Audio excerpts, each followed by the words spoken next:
Once you've mastered the long tail cast on, I would like to offer you one of my other favorite techniques, which is the endless tail cast on. So with this one, you have one tail, but instead of using its own tail and pulling out as long as you can, let's say you have 140 stitches you need to cast on, which sometimes happens to us. Rather than trying to estimate out 140 stitches and risking having too many or too few, instead what I'll do is I'll take the other end of the ball, and I'll use that as well. So now I have 2 strands for the long tail cast on, but they're both coming from an end of the ball, and therefore are both almost infinitely long. So in this one there are 2 options. You could make a slip knot out of these 2 ends, close to the end, and put that on your needle. And then it doesn't matter which one is your long end and which one is your short end, as long as you keep track of which is which. So in this case, you would treat it like your regular long tail cast on. You have one on the front over your thumb, one on the back over your index finger. You just cast on the way you would with the long tail cast on. And you can do this for as long as you want, because you will almost definitely never run out of yarn until you've cast on the entire ball, and then what are you doing anyway?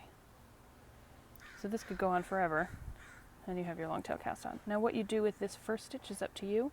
You could cast on 1 extra and pull it out when you come back to it again. So if you want to make sure that you always use the same one. So this one was our front stitch, is our short end, and theoretically, once we've cast on enough stitches, you would break that off,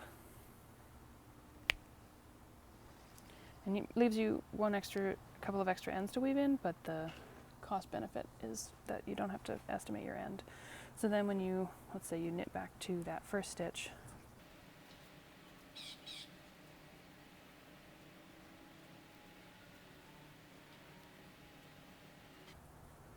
if you cast on an extra stitch, you can just treat this stitch, second to last, as your last one, and pull that out. The other thing you can do in this scenario is, if you didn't cast on an extra stitch, is just knit these 2 together as if they were one, and just have 1 stitch there.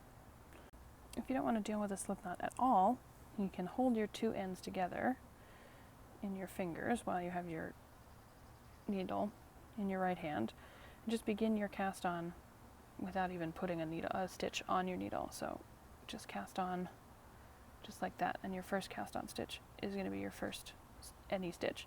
You just want to be careful of this one because that's loose at the bottom, so don't let go of it until you've cast on more